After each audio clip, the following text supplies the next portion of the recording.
Good morning student. आज हम लोग हिंदी में व्याकरण भाग देखेंगे। अध्याय 2 वर्ण विचार। तो पहले हम लोग आधा देख चुके थे, वर्ण के बारे में हम लोग देख चुके थे। अभी हम लोग देखते हैं वर्णों के भेद या प्रकार। वर्णों के कितने भेद हैं या कितने प्रकार हैं। तो हम लोग देखते हैं यहाँ कि वर्णों के मुख्यतः 2 भेद होते हैं, स्वर वर्ण और व्यंजन वर्ण। तो याद रखोगे, वर्णों के मुख्यतः 2 भेद होते हैं, स्वर वर्ण और व्यंजन वर्ण। तो इसमें हम लोग पहले देखेंगे स्वर वर्ण। स्वर वर्ण क्या है या वोवेल्स क्या है।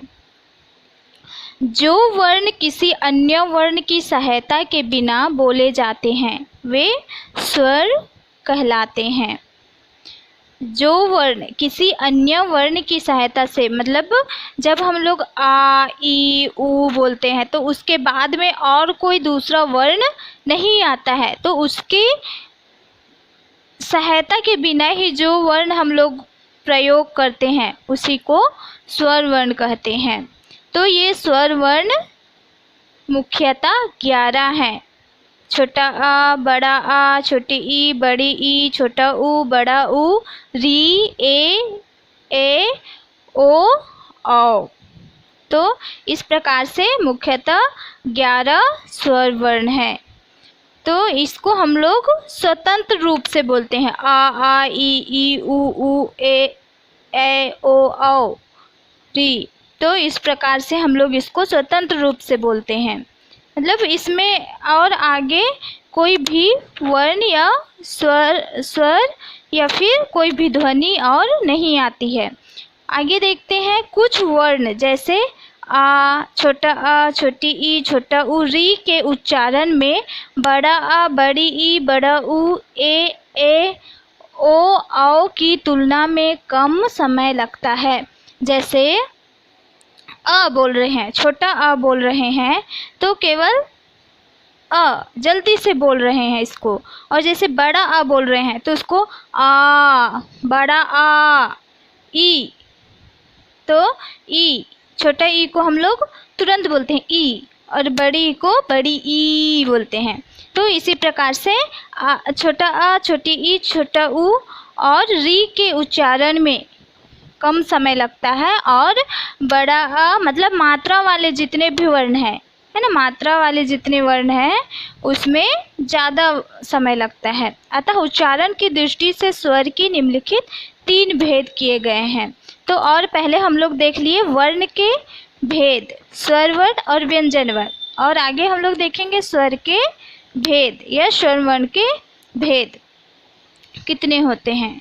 का एक पहला होगा ह्रस्व या मूल स्वर। ह्रस्व या मूल स्वर, खा नंबर दीर्घ स्वर और गा नंबर प्लुत स्वर। तो ह्रस्व स्वर या मूल स्वर या दीर्घ स्वर, या आगे देखेंगे ह्रस्व स्वर या मूल स्वर क्या है। जिन स्वरों के उच्चारण में कम से कम समय लगता है उन्हें ह्रस्व स्वर कहते हैं। मतलब जो स्वर हम लोग बोलते हैं या जो वर्ण बोलते हैं हम लोग, उसमें कम समय लगता है। जैसे छोटा अ, छोटी ई, ऊ, री, ये सब क्या है, मूल स्वर है। मूल स्वर या ह्रस्व स्वर कहते हैं। अ, ई, ऊ, री ये 4 हैं, है ना। ह्रस्व स्वर या मूल स्वर मुख्यतः 4 हैं, तो इसे ही मूल स्वर कहते हैं। आगे दीर्घ स्वर, खा नंबर दीर्घ स्वर। दीर्घ स्वर जिन स्वरों के उच्चारण में मूल स्वरों के उच्चारण से दोगुना समय लगता है वे दीर्घ स्वर कहलाते हैं।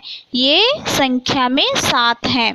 तो जैसे बड़ा आ जिसमें मात्राएं लगती है ना, बड़ी ई की मात्रा, बड़ा ऊ की मात्रा, बड़े औ ए की मात्रा, ये सब आ, बड़ा आ, ई, ऊ, ए, ओ, औ ये दीर्घ स्वर हैं। तो ये दीर्घ स्वर 7 हैं जिसमें दोगुना समय लगता है। मूल स्वरों के उच्चारण से दोगुना समय लगता है, उसे दीर्घ स्वर कहते हैं। आगे ग नंबर, प्लुत स्वर। जिन स्वरों के उच्चारण में मूल स्वर के उच्चारण से तिगुना समय लगता है वे प्लुत स्वर कहलाते हैं। दोगुना समय लगता है उसे दीर्घ स्वर कहते हैं और तिगुना समय लगता है उसे प्लुत स्वर कहते हैं। इनका प्रयोग प्रायः किसी को दूर से बुलाने के लिए किया जाता है, जैसे हे राम, ओए, हेलो। ये सब क्या है? प्लुत स्वर है। अरे, अहो, ये सब क्या है? प्लुत स्वर है।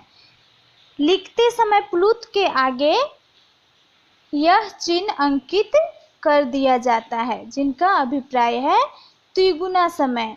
जैसे कुछ को हम लोग लिखते हैं जैसे और, है ना, जैसे ओम लिखते हैं तो उसमें तिगुना समय लगता है। इसका प्रयोग बहुत कम होता है। तो हे राम, हे भगवान, अरे, अहो, ये सब में तिगुना समय लगता है, तो इसी को बोला गया है कि इसका प्रयोग बहुत कम होता है। तो यहाँ दिया हुआ है प्लुत स्वर, स्वर और मूल स्वर।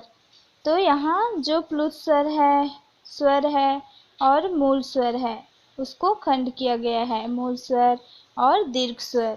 स्वरों की मात्राएं आगे देखेंगे हम लोग। स्वरों की मात्राएं, जब स्वर व्यंजनों के साथ मिलकर प्रयुक्त होते हैं तब इनका स्वतंत्र रूप परिवर्तित हो जाता है और ये मात्रा कहलाते हैं। तो इस प्रकार है।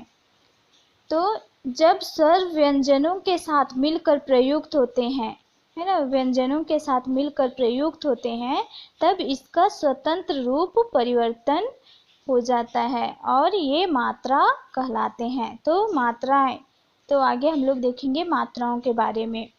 जैसे स्वर, यहाँ स्वर दिया हुआ है और मात्रा दिया हुआ है, और व्यंजन, और यहाँ शब्द जैसे अ, फिर इसमें कोई मात्रा नहीं है, है ना। क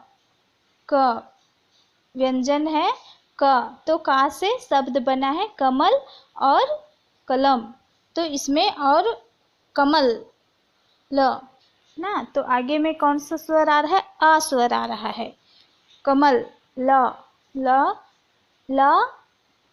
कलम माँ के बाद में कौन सा स्वर आ रहा है? आ स्वर आ रहा है। उसी प्रकार से यहाँ दिया है और स्वर बड़ा आ, मात्राएं बड़ा की मात्रा, और व्यंजन क, आ की मात्रा आ रहा है ना। और शब्द है कार, काला, जिसमें मात्राएं होती है, बड़ा अ की मात्रा, वो वाले स्वर है यहाँ। छोटी ई की मात्रा, की, छोटी की, किताब, छोटी की किताब और किसान। बड़ी ई की मात्रा, की, बड़ी की कील, कीट।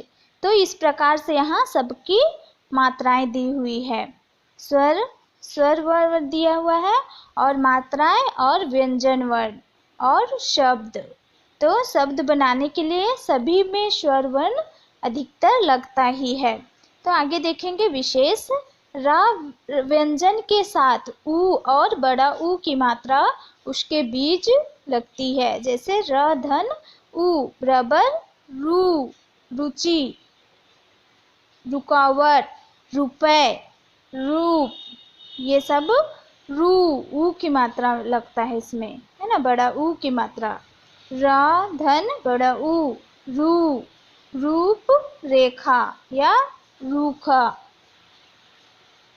आगे स्वरों का प्रयोग मूल रूप में भी किया जाता है, जैसे अनार, ईमानदार, ऐश्वर्य, औजार आदि। स्वरों का प्रयोग मूल रूप में भी किया जाता है, मतलब मूल रूप जो हम लोग कर रहे हैं, है ना, मूल रूप ह्रस्व स्वर या मूल रूप, उसमें भी स्वरों का प्रयोग किया जाता है।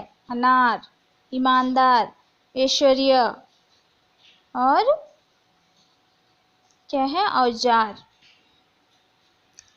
आगे देखेंगे। अ स्वर की कोई मात्रा नहीं होती। सभी व्यंजन अ स्वर के साथ लिखे जाते हैं, अन्यथा उसमें हलंत लगा दिया जाता है। क अधः क ना, नीचे में अधः क को लिखने के लिए नीचे में हलंत लगता है।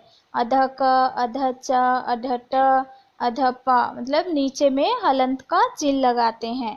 आदि स्वर रहित व्यंजन है तथा अधः क धन अ बराबर क हो जाता है।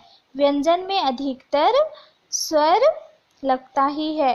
स्वर के साथ मिल करके ही पूरा व्यंजन बनता है। जैसे अधः च धन आ, अधः च को ना लिख करके नीचे में हलंत लगाते हैं।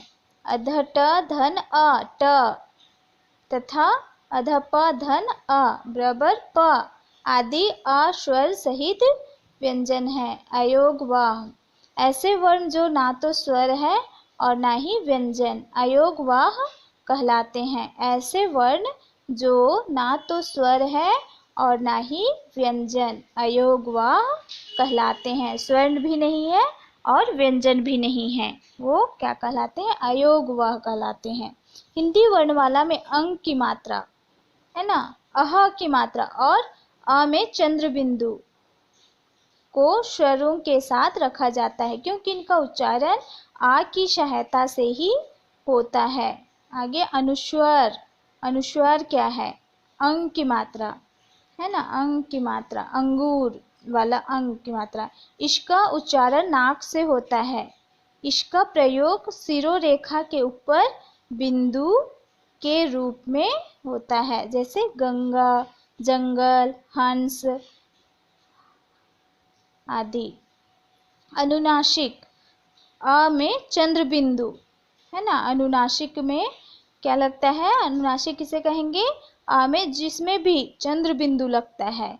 जैसे इसका उच्चारण नाक और मुख से होता है, जैसे आँख, हंसी, चांद आदि।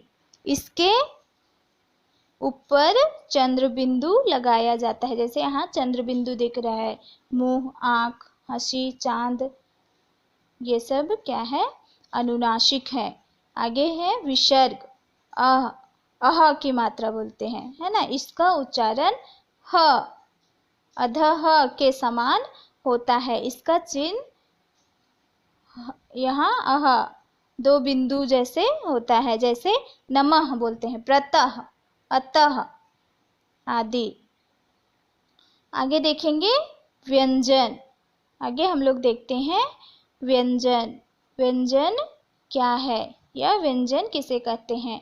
जिन वर्णों के उच्चारण के लिए स्वरों की सहायता ली जाती है वे व्यंजन कहलाते हैं। जिन वर्णों के उच्चारण के लिए स्वरों की सहायता ली जाती है वे व्यंजन कहलाते हैं। संयुक्त व्यंजनों सहित ये संख्या में 39 है। संयुक्त व्यंजनों सहित ये संख्या में 39 है ना। कितने हैं?